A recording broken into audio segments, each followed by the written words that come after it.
All right, good evening, everyone, and thank you for joining us today. Welcome to another edition of Cybersecurity Mentoring Group Session.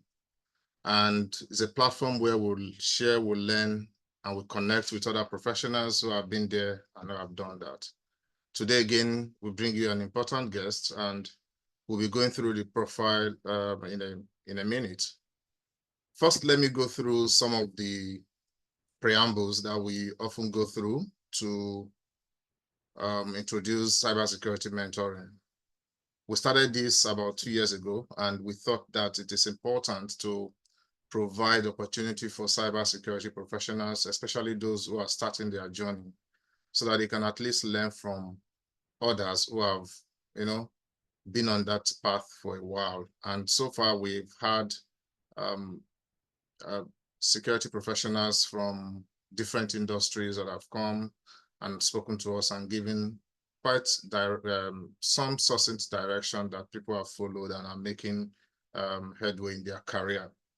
And we thought that it's important that we do this every time and almost 2 Saturdays in a month, because sometimes the more you hear things, the better you get clarity. And I want to thank everyone that has so far been faithful in joining us and also following up on the YouTube channel where we upload those recording.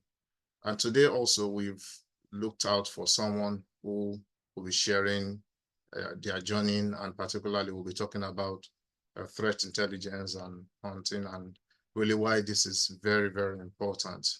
But before we go into the conversation, I would like to go through some information that will be kicking off in July. And I think for those that are following on our LinkedIn group, I've been talking about this program. It's our Beginners Cybersecurity Masterclass. And it is really an introduction to cybersecurity and looking at the core domains that you will find in almost every cybersecurity programs that are out there, especially certifications. So we started this, let's say campaign for like 2 weeks now. And the first we did was to ask for cybersecurity facilitators, people with experience that would like to share from their experience. Again, because it is the word free, I'm usually very conservative in saying something is free, because when you say something is free, people assume that there's no need for seriousness. Again, it is free, but it is free because of the generosity of the facilitator. As you know, we completed one edition of our masterclass, which was the cybersecurity, the security operations operation analyst course. That's SC200, which is one of Microsoft certification, and it was the generosity of Ayokumi that we're able to complete that. And so if we don't have facilitator, we will not be able to have this kind of class. And I just want to make it a point of note that I don't want to waste the time of our facilitator. So I have to make sure that first we have the facilitator, and also we have people who are interested and are willing to commit their time. And the last one we had a very good committed class. Again, we started from 18 people and we eventually finished with 13, and the average attendance was, I think, was about 85%. In fact, one person achieved 100%. So first, securing the facilitator, which I am glad to say we have secured a facilitator. About 15 people applied. I've gone through the profiles, and because again, we can take everybody. It's not because one is better than the other. It is just to be able to allot people to, based on maybe areas that they have handled, and we can see we'll be able to match them to those courses or to those domains. And by next week, which is basically maybe tomorrow or Monday, we will be first bringing out some information around what is next in the cybersecurity masterclass. So going ahead, we have the facilitator. We've gone through that selection process, and then we will, again, the work that has gone on is to also create some profile for our faculty. So we are currently designing that, and you can see that your screen is just some patches that you're seeing, but those are some of the work that are going on the ground. And hopefully by Sunday or Monday, we will make it public. Now we will be also, again, we have a small group, which is a WhatsApp group for the people who are in the WhatsApp. We want to at least give them that opportunity for being a member of the cybersecurity community, to register as, if they are interested. And then we will then open it to people on the internet first, and the people in the LinkedIn group, and then we'll open up to people on the internet. And once we get to a particular number, we will shut down the link. And the reason is because we are going to have maybe a lot of people show interest, but we want to go through a selection process. And that selection process is really very important. It's to make sure that we get people that will be committed to attending classes. And also because when you pick some people and you don't pick others, the people you have picked have automatically taken that space. And if they don't show up, you have almost lost out on two fronts. You've chosen people that won't attend, and you have ignored people that maybe would attend. So we want to make sure that that process is very firm, and the people that we eventually select are able to attend the program. And I think, yeah, we trust that our facilitators, experienced, will be able to give their best, as I trust they've always done. And then the learners will also be able to get the best out of the program. The bottom line of all of this is to equip people with enough skill for them to be able to perform the skills that are expected of cybersecurity professionals. And as you know, the field is growing, and therefore we need people to be able to meet the expectations of employers in the field. So today we are discussing a very important topic. Absolutely, every topic we bring up on this channel is very important, but today we are talking about something that I tend to regard as a proactive measures in making sure that you don't fall victim. And it is all about threat intelligence. And I have invited, so I didn't mention this online, but I've invited my colleague. I met Tolu sometime in 2012 when I worked in a bank. We worked in United Bank for Africa. And that was where I met Tolu. And after that time, we've not, probably just connected online. And again, we catch up online, but not that personal. So I was looking for someone to facilitate to this edition. And as I always do, go through profiles, and I reached out to Tolu. Tolu was kind enough to say, yeah, I'm happy to come forward and share some thoughts on today's topic. So please welcome Tolulope Akindele. Tolulope Akindele. Hi, Tolu, and welcome. Yeah, good evening, everyone. And Mr. Wale, thank you so much for this opportunity. It's a pleasure to be here. Thank you very much. I hope we can see my screen. What can you see on your screen? I'm not sure I'm sharing my screen. Yes, you're already sharing your screen. I can see your screen at the moment. Excellent, excellent. All right, so again, I think we try to start from meeting our guest today, and we would like to meet Tolu. So Tolu, as I mentioned, we just, again, because this is recorded, we want, as information that you're comfortable sharing, because it's going to be there online. So information that you're comfortable sharing, your journey into cybersecurity, information about your education, certification, role, experience. And I was telling Tolu earlier that I went through Tolu's profile and I saw Tolu has touched a lot of banks.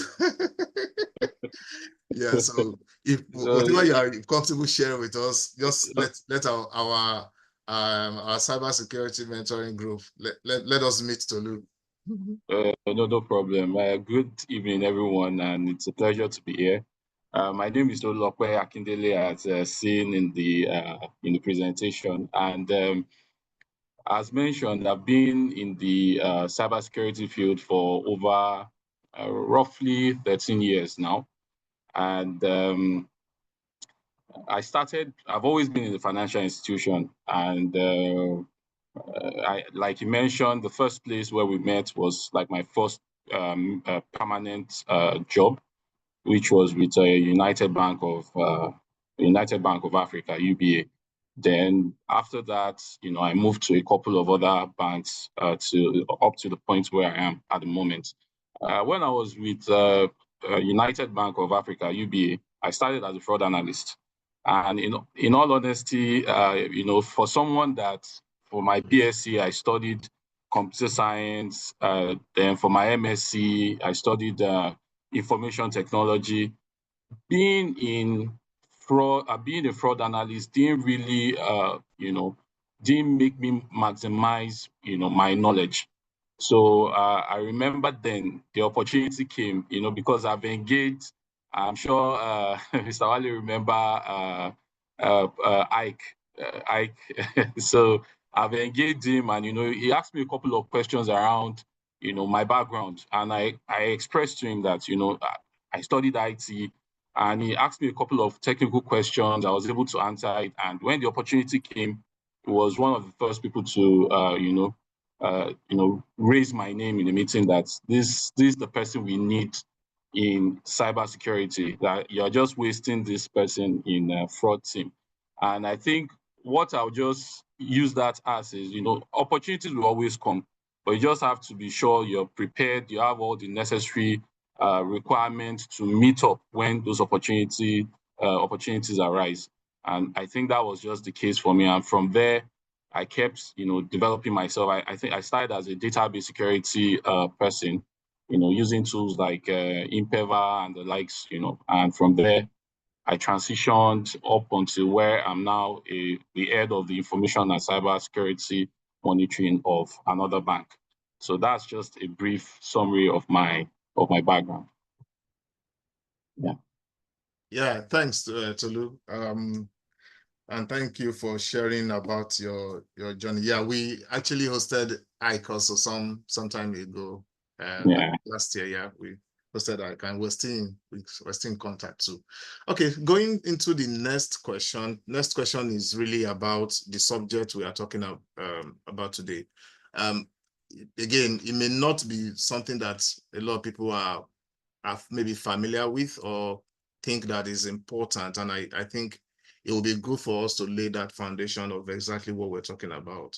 And I want you to just, provide some context around threat intelligence, around maybe if you like, maybe a definition of threat intelligence.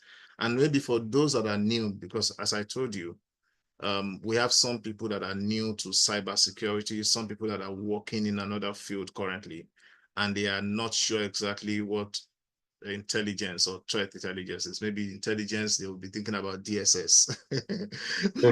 Yeah, so I wanted to just share some thought around what does threat intelligence and hunting mean, and how do both of them work together to strengthen cybersecurity in organizations? Yeah, so, just as you mentioned before, it's all about proactivity. And threat intelligence, it involves, the gathering and analysis and also sharing and use of, information about threats that are targeting an organization. And the whole idea, is to try and be proactive, to know the kind of threats that is faced by organization. And that is what, threat intelligence is all about. While threat hunting is about analyzing, based on the kind of tools you have, analyzing network, maybe system logs, just to check for any form of indication of compromise, from all these threats. So how they all work together is through the gathering of threat intelligence, you're able to proactively detect or use it for threat hunting. Use it for carrying out threat hunting in your environment to detect any potential attack against your infrastructure. So that is the relationship between threat intelligence and threat hunting. As I mentioned, threat hunting is just analyzing your logs, whether it's a network log or system log, to proactively detect an attack or a potential attack. Yes. Thank you. I think that captures the thought also that I have around threat intelligence. The next point I want you to also maybe share is, you've talked about threat hunting or intelligence. Can you share or explain the different types of intelligence, and if there are specific use cases of intelligence that you have come across in your experience so far? Yeah, so it also depends on the target audience. So there are different levels of or different types of threat intelligence. You have what is known as strategic intelligence. This is more or less like an industry knowledge. So you're trying to gather information about maybe what's going on in the industry, the kind of threats that is faced. So depending on the industry you find yourself, maybe it's financial institution, or it's a what's it called? It's maybe manufacturing. So that's like a strategic threat intelligence, and the people that will be requiring those kind of intelligence will be maybe executives that require this information to make strategic decisions. They want to know, okay, so if these are kind of threats that we're being faced by, what are the tactics and techniques used so that we can use it to determine the kind of maybe solutions that we can buy or the tools that we can have in place to help the organization. Then you have, the tactical threat intelligence. I mean, that's, it's more technical. That is, you are going out to gather information on, let's say, for example, power ashes related to maybe a known malware that might be potentially targeting your industry. Maybe, for example, now I've always been in the financial institution, and you look at maybe malware that might be trying to get to your ATMs or your POSs, so you try and get the fire ashes related to them, IP addresses related to them, host names related to them, gather that and use that for the purpose of maybe improving your security solutions. So you can update your security solution so that in case they see things like that, they can flag it and you can take actions. And the last one is the operational one, which is like the day-to-day activity around that. You monitor, you do your threat hunting, go around, pick some of those IOCs, check around and see if you've seen any form of any of those indicators of compromise on your network. So those are the different types of cyber threat intelligence that you have.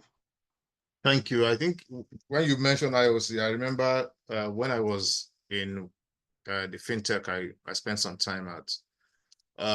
We had Visa, who publishes, I think IOC, well, they publish some intelligence every now and then, and they would send us some of the intelligence that they've gathered in the dark web, and then ask us to look for specific iOS in our systems. And even now, I think we'll still get some of those intelligence where they will send you and say, this particular CVE is now exploited in the wild and you need to take some actions on it. Now, going on to the next question is around the adversaries that are out there. So what do you think are the key steps that you can, as a cybersecurity professional or as an organization, you can effectively take to profile or understand adversaries? And understanding adversaries, understanding their tactics and their techniques and the procedures they would use to exploit vulnerabilities. For instance, you are in financial systems, what are the key steps that you think organization can take to be able to understand how, if maybe an ATM, for instance, or a financial electronic banking platform can be exploited? Yeah. So I think first and foremost is to even know what is out there, because that's the whole idea around cyber threat intelligence. The information is out there. That is, you use that information to help your environment. So one of the things you can do is to, check the threat reports. There are a lot of threat reports. They are free to paid, platforms that you can get some of these threat intelligence reports. That you can know the tactics and techniques and the procedure that some of these adversaries are using, because there are a lot of threat actors. I remembered in the past, there used to be a very popular one that used to target financial institution. And that's also the reason we have some of this framework in place. It allows you to not just be looking out there for anything. So for example, there are threat actors that are targeting your region, even down to your organization. So those should be your focus. So when you're asking those questions, like where do you start from, or when you're gathering information, you look at the ones focused at your industry or focus at your region. You start with that and you prioritize that. From there, you start understanding how, those people, how they are. Let me give you a very good example. I remember then Cabernac. Cabernac was a threat actor that was popularly known to be attacking, ATMs. I remember the report that Kaspersky released a couple of years ago around that, and they mentioned two banks. Well, they didn't mention their names, but they noted that two banks were actually attacked by Cabernac. And how did they do that? They sent phishing email.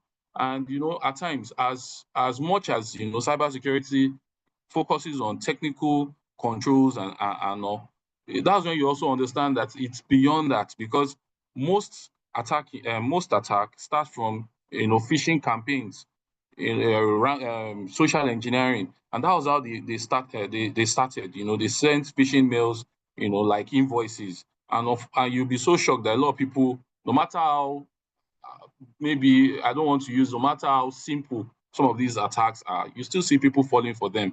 So when you read some of these reports, you see, okay, they sent in, that has a file. You click on the file, there's a dropper. From the dropper, there are DLL files that drops on your system. So from there, you get the file hash, and with that, by the time you start reading the report, what is expected of you is also go to your systems and see where some of these things can be observed or can be detected. It could be your SIM solution, it could be your anti-malware solution, just because the whole idea too of cyber threat intelligence is to know if there is a chance certain things have bypassed your security tools. And that's why alerting, just focusing on your alert is not always enough. You have to dig deep. So you go and check some of these your security tools, and the other part too, which is the vulnerabilities that exist in your environment. After scanning your environment for there are a lot of us that in our environment, if you scan, probably see hundreds of vulnerabilities. But there are certain CVEs that are currently being exploited in the wild. You focus on that, you prioritize them. You look at some of those assets. Are there critical assets that are affected by these CVEs? Try as much as possible. Because, for example, if you have an asset that is external, that is publicly accessible to the internet, especially for us as a bank, where maybe you have your mobile banking, you have your internet banking, check, are those CVEs existing on those platforms? And you see if you prioritize them and ensure you close them. Then the other bit is to understand the motivation. Because at times, what happens in your environment is what also determines the motivation of the threat actors. So I remember during NSAS, for example, the motivation of some of the attackers then was not around stealing money, which is what is usually common to financial institutions, where most of your threat actors are looking to steal money. But during NSAS, it was a different ballgame. It was around people. The whole idea was an ideological motivation. They're looking at how to deface pages of banks or even some other popular companies just to send a message. So at times you have to learn to understand what motivates your threat actors. So those are some of the things you need to do, to you also, strengthen your cybersecurity program. Thank you, Tolu. I remember you mentioned this CVE. So earlier, not earlier this year, maybe I think in Q1, Q1, I looked at all of these CVEs that have been published. 12,000, over 12,000 CVEs have been published. Yes. Out of that 12,000, Yeah. 44 of them are already have been exploited in the wild. And so I published it and I put it on the LinkedIn group. What I encourage cybersecurity professionals actually is to look at some of these CVs that are published. One of the reports that my guys develop for me on a monthly basis is actually the CVs in my environment that have been exploited, right? Whether this year or last year or in past years. Again, it comes from you understanding the assets in your environment and then the vulnerabilities that are that those assets are exposed to. And the CVEs, I think the CISA, this US agency that publishes CVEs that have been exploited, I think that will also be something that professionals should get themselves acquainted with. Our next question is around so I believe also there are methodologies that have been documented or frameworks that have been documented for people to leverage and be able to carry out either proper intelligence or proper hunting. And I want you to just maybe share with us some of those threat hunting frameworks that are out there that you think that we can get some guidance from. Yeah, so there are a couple, but the most popular, and I think even most security solutions have adopted that, especially for some of us that might be making use of SIEM, Security Information and Event Management System, what is known as the MITRE attack framework. And, it covers from the initial access down to the persistent. Is a very, very robust framework that shows, the different tactics, techniques, and procedures that some of these attackers that they use. It gives you an idea of, okay, if I see maybe a PowerShell script, what exactly is this PowerShell script doing? Okay, it's trying to gain access. Okay, from there, how do I continue from here? That's the whole reason why we have the MITRE attack framework, just for us to give us an understanding of those different techniques and also tell you, step by step how these techniques can be used to breach an environment. We also have what is known as the threat hunting loop. Now, over time, especially when we are in this field, we understand why some of these things, they might look theoretical, but you start understanding the importance. I remembered before the whole idea of threat hunting came into place. If you give me a SIM now, even based on the understanding that I had maybe 5-6 years ago, and say, have to start monitoring SIM, I'll probably be waiting for alerts. I'll just sit there. Or if you even say, okay, just check that nothing has passed us. The question will be, where do I start from? At times you get hundreds, depending on how how good your rules are, your rule sets are. You'll be getting hundreds of alerts. You have maybe on your firewall logs at times, because when you filter at times you see 200 something million activities. So the question is, where do you start from?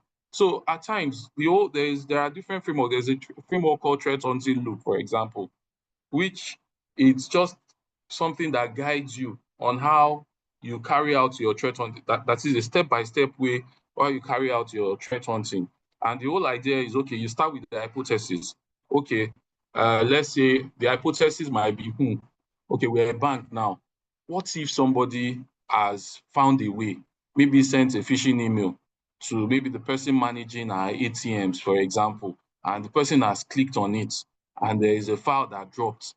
How do I start? So you can go check maybe all the mails some of the guys managing your ATMs might have received. check if maybe there was a particular phishing email that bypassed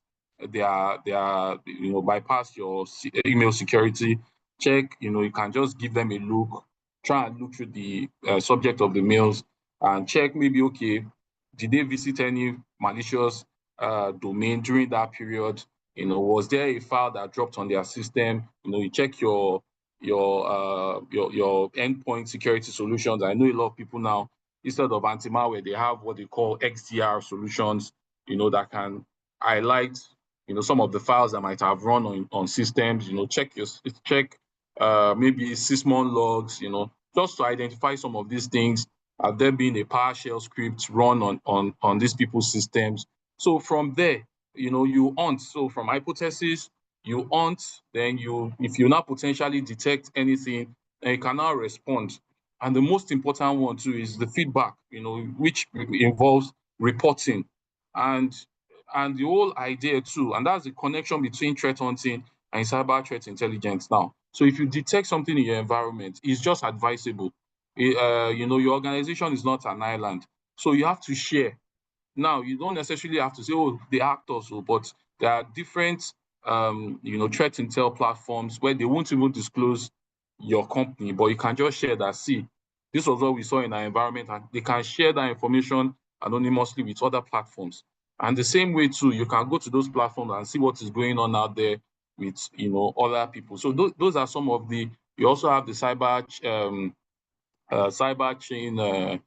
kill chain framework. It's all about trying to understand the activities, how some of these threat actors link with the tactics, techniques and procedure. What motivates them, and how they're able to, carry out some of these attack on different platforms. So that is the whole, the different type of frameworks that threat audit frameworks that we have. Excellent. I really encourage professionals, whether you're focusing on threat hunting or not, I encourage you to really look at the MITRE ATT&CK framework. It's very, very comprehensive. It has a lot. In fact, you will find a lot of some of these hackers group that have been, they are methodologies that they have used to compromise other organizations. They are all well documented, and you can see, in fact, I think you can also see how you can then go and check your system and see whether those kind of vulnerability or weaknesses exist in your environment. They will tell you maybe not to mention the organization, but they will tell you the threat actor, what they did and how they did what they did, and then what you should do to be able to prevent that type of thing from happening in your environment. The MITRE framework is very, very comprehensive. And thank you also for sharing the threat hunting loop and the cyber kill chain. They are all very important framework for threat hunters. I'll probably just go to the next one in terms of how threat intelligence and hunting practically help practically apply to organizations, and how does it really help organization improve their security operations and also in their own decision making? Okay, so as you mentioned, as cybersecurity professionals, you need to keep yourself up to date. And no matter the field you find yourself, whether you're in a red teamer, whether you're a blue teamer, whether you're in cyber threat analyst, whether you're a SOC analyst, whether you're a penetration tester, you always need to go out there and see, go and hunt for information. Now, one of the reasons why you do, you go out there for threat intelligence, for example, is to gather data, just as we mentioned before, IOCs, indicators of compromise. And some of them include things like file hashes. Now, those IOCs, you can use them to update your security solutions. It will help aid your detection, your detection rules. Now, luckily, we also have threat intelligence platform now that can integrate with some of these security solutions. And I'll give you a very good example. I know CBN made it mandatory for all banks to subscribe to FS-ISAC. FS-ISAC is a platform that shares, threat intelligence, attacks, that affect financial institutions worldwide. That's why CBNC told banks that as part of their cyber security framework guideline that the financial institutions must subscribe to these platforms. Now, how you can also do that is I know in like two places. What I've done is you can integrate the FS-ISAC into what is also known as MISP. MISP is a free a cybersecurity solution that you can use to integrate with other cybersecurity platforms and feed it into your security solutions. So, and MISP is free. It's not a paid solution. All you just need to do is a very small, you just get like Ubuntu server or a Docker container where you can install it there and you can integrate FS-ISAC. But I know FS-ISAC, that feature is paid for, I think around $500.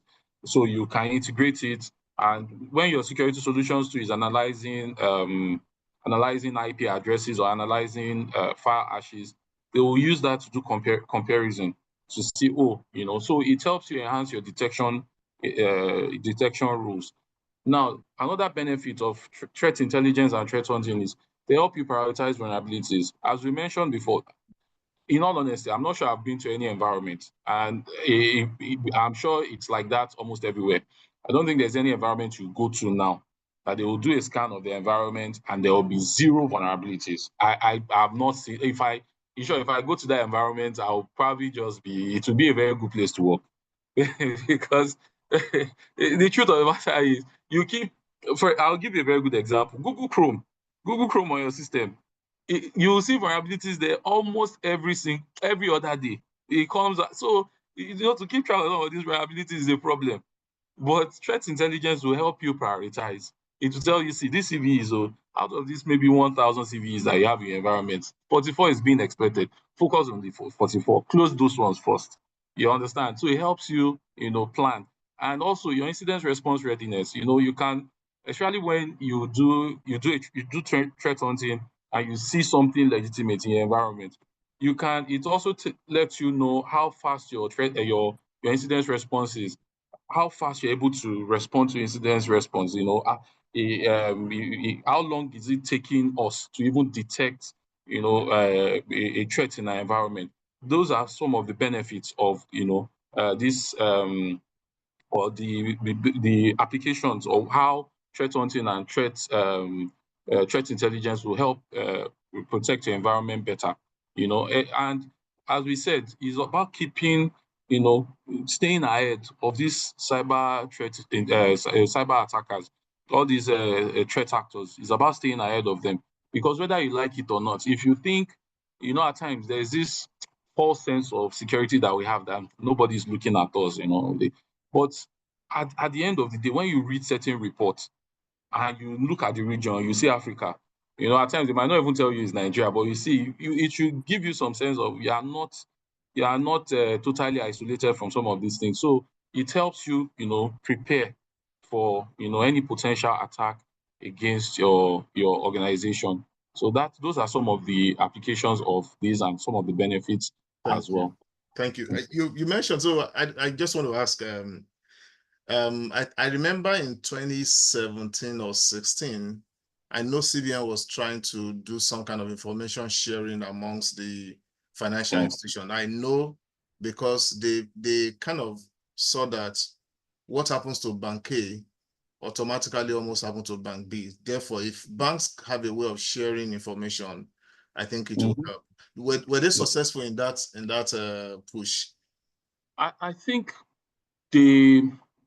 so what I've noticed, I know they started, even at one point, they were doing like some form of dark web monitoring for banks. I don't know, but I think they stopped. Then they even send you reports and all.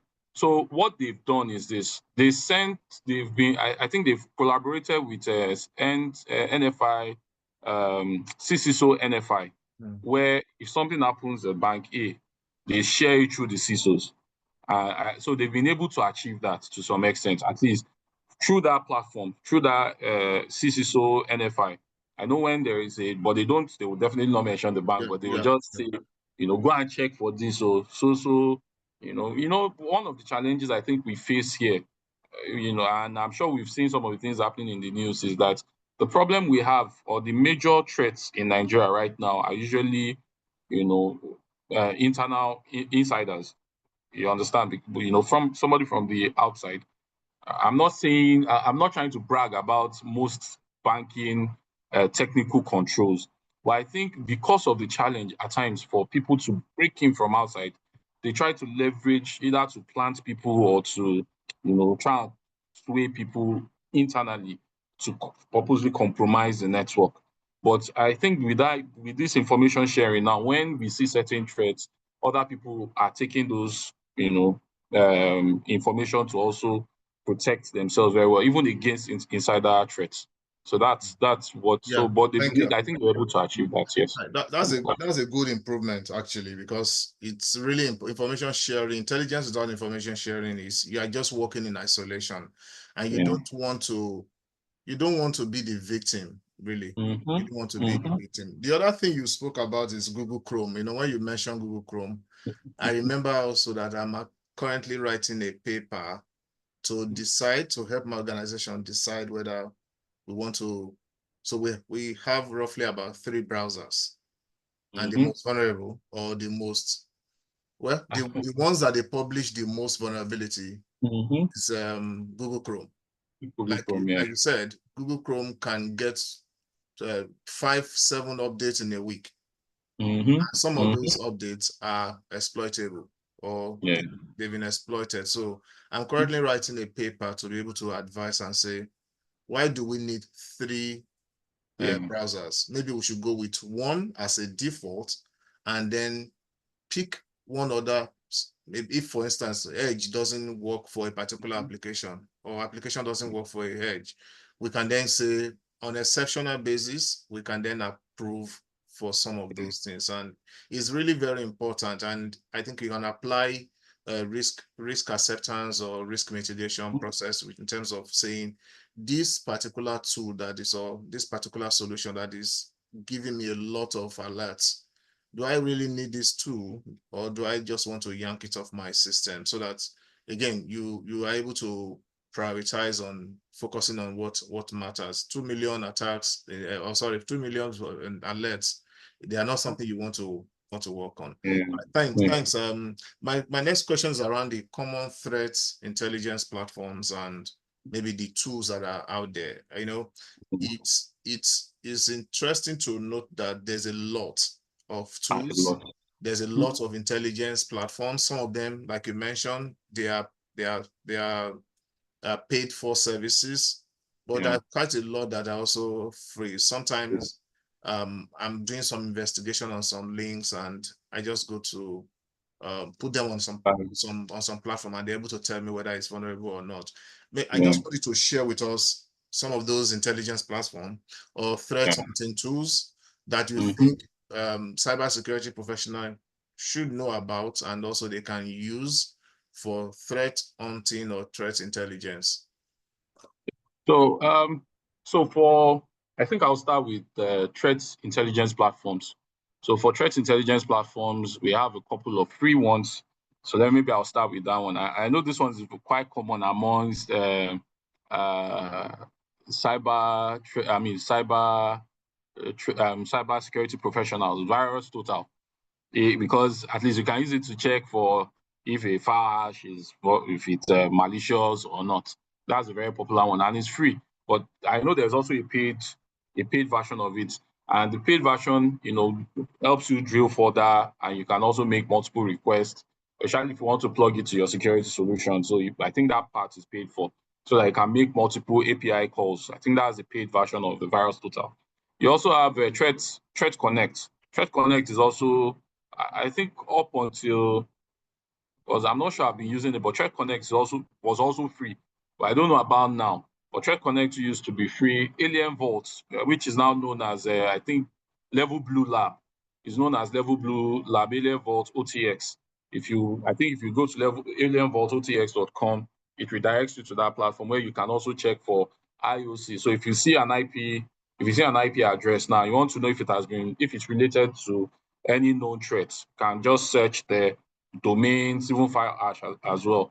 if you want to know, you can use those platforms. There is, I think, the ones that I know that you can pay for now, Recorded Future, Risk IQ too. Part of it used to be free, but I know now it also, I think Microsoft acquired Risk IQ. It's now Microsoft Intelligence. So if you have certain a certain level of maybe subscription of Microsoft security, I think you have access to that as well. You have, I think there's also another one known as Anomaly that you can integrate with your SIM, that can also on the go help you, notify you that this is related to some cyber threat actors and the likes. I also know that a lot of security solutions, because I mean, these threat actors are evolving, the attacks too are evolving. It only makes sense for some of these security tools to evolve to catch up. And what I know a lot of security solutions are also doing is, even right there on the security solutions, you can subscribe to, on some platforms for free. So for some of us that are already in that line, maybe some of us are like SOC analysts, depending on the tier, we also need to know of some of these platforms, especially when we are conducting our threat hunting. There's also a very fantastic tool known as, I think, CyberChef, that can also help you do DNS. It's a very fantastic solution for threat hunting, especially when you're trying to drill down on file hashes, you're trying to drill down on domain, you're trying to decrypt, or you're trying to check for check for DNS lookup. It's a very fantastic solution that I feel every any threat hunter should also have. And definitely for some of us that that maybe in different organizations where you can afford SIM, try as much as possible to know how to, carry out threat hunting on your security solution, depending on the types you have. Go through your, like I said, let's try as much as possible to make use of that threat hunting, loop. You can just create an hypothesis in your head and, start looking, okay, if somebody is trying to, what if someone on my network went to this, to this site? Maybe the person was trying to, on your site, for example, maybe the person was trying to stream or trying to download a file, just go through your either your DNS query logs, or you can go through your URL filtering logs on your SIM, just to go and check if somebody has tried to go to any malicious domain that might not have been flagged. You can just go through it. I know it might be overwhelming, but using that hypothesis, creating an hypothesis narrows it down for you. So you know exactly where you are going to when you are doing some of these analysis. And also your endpoint security solutions as well, you can use them to check some of the processes that are being spawned on your system. Be sure that they are being spawned from legitimate apps. And I think based on what I've seen nowadays, especially when you're analyzing some of this malware, what makes it very tricky for you to do proper investigation nowadays is that some of these guys are now using signed Microsoft processes to carry out malicious activities. In short, at times when you look at certain reports, you start asking yourself that, so how are you even going to pick some of these things? Because there are things you can easily dismiss. But another thing that I feel helps is when you have honeypots in your environment. Because honeypots, especially when somebody targets an honeypot, for example, you'll be able to see all the activities, maybe from beginning to the end. Okay, then one very important tool that I'll also give is, sandboxing solutions. AnyRun, for example. I don't know if anybody has used any.run before. There are a lot of them. There are a lot of sandboxing, but AnyRun is quite popular, where you can drop a file, and you see it run. If it's also if the file is talking to any IP address, you see it. If it's spawning new processes, so all those kind of solutions would also help you analyze some of these things properly as well. So those are some of the solutions I can even think of right now, but they are very important. They're very, very important. Thank you. I'm looking at our time. We have like 3 questions, but I'm going to combine 2 into one, and it talks about the mindset of a threat intelligence or a threat analyst. Okay. Again, if you go on any of these job platform and you type threat analyst, you will find enough roles that organizations are looking for threat analysts. And I want you to speak to the mindset of a threat analyst. And if you are to hire someone today who is to carry out threat analysis for you in your organization, first, what are the technical skills you'll be looking for? And what are the maybe soft skills you'll be looking for? And are there things that you'll be looking from this person that shows that this person really can help you in terms of proactively identifying what could be a potential threat to the organization? Okay, so in terms of mindset, I think it's a kind of mindset I believe all cyber security professionals should have, which is one, you have to be curious. You have to be curious and you need to be persistent. You understand? And you also need to be proactive in your thinking. You know, like at the moment in other places I've worked, I've had analysts that that report to me, and what I tell them is this: at times you can get, as analysts, and this is also based on some of the experiences I've had, you can get carried away and just feel that all you need is just to be waiting for an alert or to be going through alerts.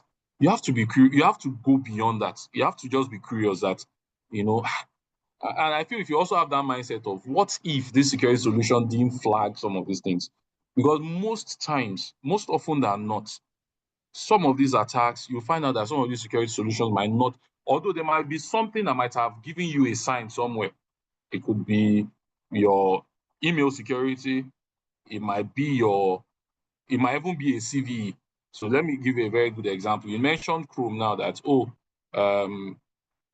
Google Chrome, there are multiple vulnerabilities. Somebody now says, there is a vulnerability on Google Chrome that is currently being exploited.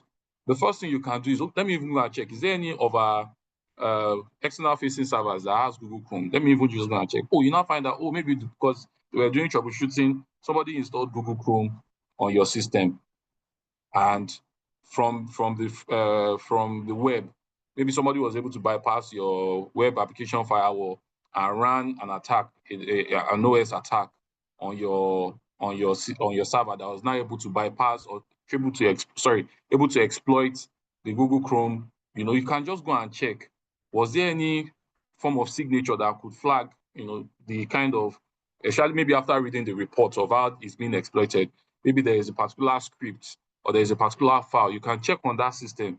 Has any file of this nature dropped on this system at any point in time?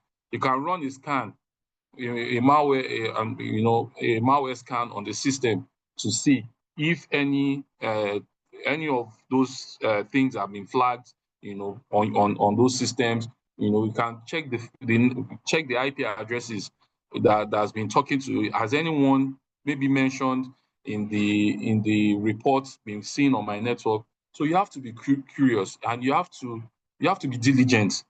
In short, those are some of the soft skills I feel, and you need to have an analytical mindset as well.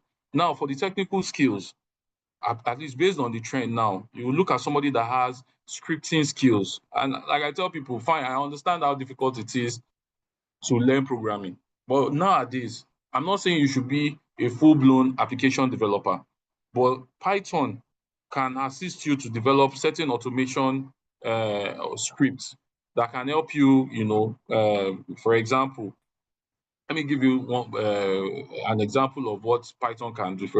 So there was a time we were trying to review certain domains, like maybe 100 domains, because we're trying to link it up with a particular IP address, and we just felt that doing it one by one could be an issue. So what we just came about was to just write a small Python script that from just all you just need to do, put it in a text box, slam all the domains in a text box. Once you slam it and you press enter, it gives you all the IP addresses. And with that, you can just, So this is the IP address that we are looking for. You know, those are, so you need, and it goes beyond that. That's just the basic one that I can think of, but there are a lot of reasons why a lot of us need to learn Python script. Then for another reason too, it makes you understand some of the threats in your environment, because the way these attackers, exploit some of these vulnerabilities through PowerShell scripts, through Python scripts, so that when you are doing analysis, you can also understand some of these things. Then networking knowledge is very, very important. You have to be able to know when people that are talking to your network, how they can bypass your firewall, how they can bypass your network. You know, when you are seeing scans, you can identify what is an ARP scan, what is an IP, what's it called? A SYN attack, you know, SYN flooding. You know, you need that networking skills as well, and also to understand how the system processes, how they also work. So those are some of the technical knowledge that you require to be a threat hunter as well. Thank you. Now, I think the last point is around certifications. Are there recommended certifications that you think a threat analyst should actually have? Yeah, there are. And I think there is, like, from free to like the very expensive ones. We all know GIAC certifications are very, very expensive. But I think for anybody that wants to understand threat intelligence to threat hunting, there's a platform I've come across before, known as ATT&CK. It's free. They also have their certification, but they will tell you 101 of cyber threat intelligence. Then there are certifications like CompTIA, CTIA that is also quite also good for anybody that is going into, you know, the cyber threat intelligence analyst role. You also have the GTH, also by GIAC, that is for threat hunting. Then you have GCIA, that's the threat hunting analysis by GIAC as well. And the, what's it called? Like I said, the ARC-X one is practically, they have the free. At least if you're going into it, you can start with that. Maybe move into, you know, CompTIA, CTIA, and then the GIAC certification as well. All right, excellent, Tolu. I think maybe the last word. So there are people who are probably in another role today, and they are in a different role entirely. Some are in IT, like you mentioned earlier. You are in fraud, and then you found your way to cybersecurity. Some are in an entirely different area, maybe IT or marketing or sales, and they want to find their way to cybersecurity. How do you think they can navigate that journey? Okay, so now the first advice I'll give is, one, understanding, because it's a different. What I think the mistake a lot of people make is when they start thinking of cybersecurity, they just feel, let me go and start learning how to hack. So you see a lot of people doing pen testing courses, you know, which might be very, very difficult for them to easily, you know, assimilate or easily get. What I tell people is, one, you can decide if you want to be a pen tester, then all well and good. But what I'll tell you is that the opportunities will always come, but you must be prepared. And the preparation starts from, you know, coming for classes like this, you know, your own self-study, knowing, you know, reading books, watching videos. And I've seen people like working as an analyst that didn't even read. She studied microbiology and she's doing quite well. And one of the reasons why she was picked, you know, because what happened was, then we needed certain analysts in our unit. And it was one I told my boss, I said, see, I'm not even sure it's about who studied IT. It's about interest. It's about interest. And when I started asking, the only person that has done, not just even maybe reading or what, the only person that has done the certification, a cybersecurity certification, was somebody that did microbiology. And even before she came in, she was in contact center. That was the work she was doing. And the person is doing fantastic. So at times it's about interest, because it is not like I always tell people, don't have this mindset of I am escaping, because what I've seen at times is people are looking for an escape from where they are coming from. So at times when you find yourself there, you tend to relax. But cybersecurity, unfortunately, is not that kind of place. So by the time you understand, let it be your interest.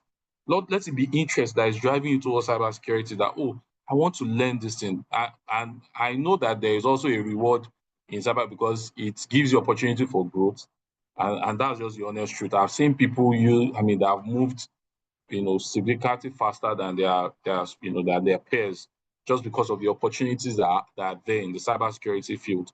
But the mindset you must bring to the place is a curious mind, be interested, and be prepared, because the opportunities will come.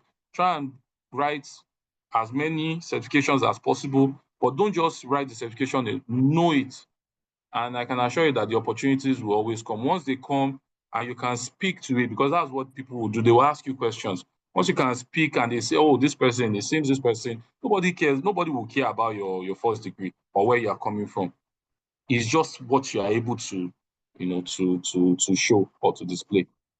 Thank you so much. I think we have come to the end of my questions and also our chat, but we'll spend a few minutes, maybe about 5 minutes to wrap up.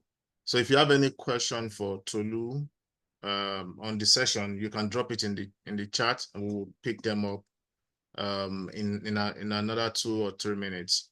Going through the other element of our chat today. So again, if you're on this call, you are the first to see this. We will be publishing this tomorrow or next tomorrow, depending on how we're able to complete all the other materials that we want to share. So the cybersecurity or the beginner cybersecurity masterclass will kick off the application for registration from, again, tomorrow or next tomorrow. We will give first offer of refusal to those in the cybersecurity community first, but it won't be a long time. It'll just be maybe about 1 hour or 2 hours ahead of time. And then we'll take it to our LinkedIn group.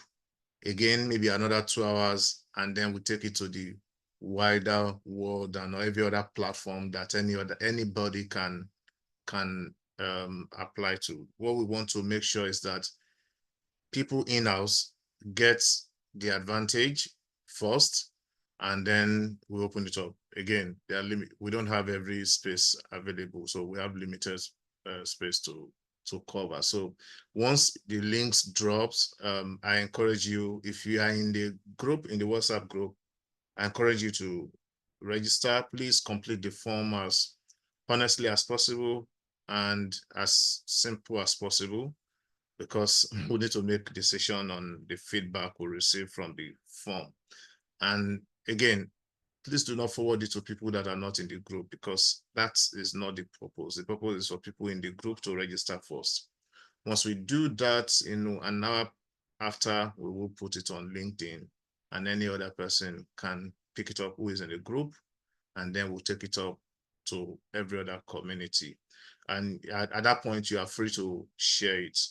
Again, don't disenfranchise people that are in the community by forwarding it out ahead, please.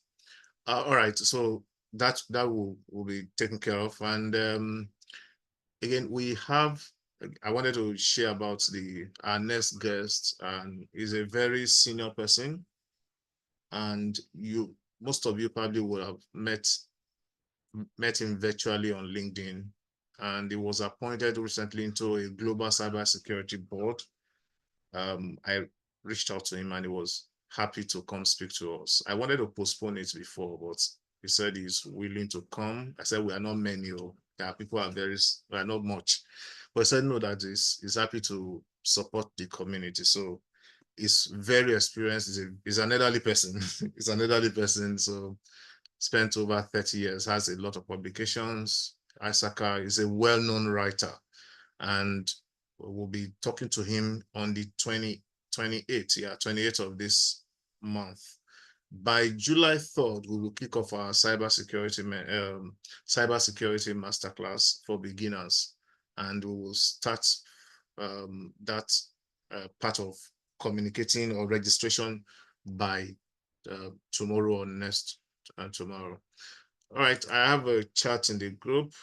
All right, first, I think there's a question around whether this session is recorded. Yes, session is recorded, and it will be shared on the YouTube page on the screen. You will find even the previous sessions there. Okay, John Baker said it's not. So John, you can,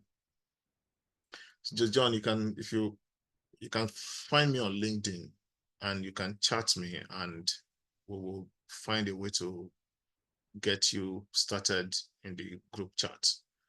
Okay, I don't know if there's any other question. We are, well, our time is fast spent. It's 15 minutes. We're supposed to spend 1 hour, but 15 minutes is gone already. So, okay, my name is Wale Maikaya on LinkedIn. So, yeah. So if you can see the channel, YouTube channel, that's my name on LinkedIn. And Tolu, thank you so much for your time this evening, and thank you for contributing to the community. And I believe that people on the call or in the community can reach out to Tolu if you need guidance. Tolu has spent over a decade in the financial services sector, particularly banking in Nigeria, and I'm sure Tolu will be able to provide guidance where you may need, or if you are trying to go into banking, Tolu can share with you thoughts on how you can prepare yourself for a banking career in cybersecurity. All right, thanks everyone for joining this evening, and I want to wish you a wonderful weekend. We will see you again by the 28th of June. Thank you and have a good evening. Yeah, thank you. Thank you very much. Thank you, Tolu. Bye. Bye, everyone. Bye.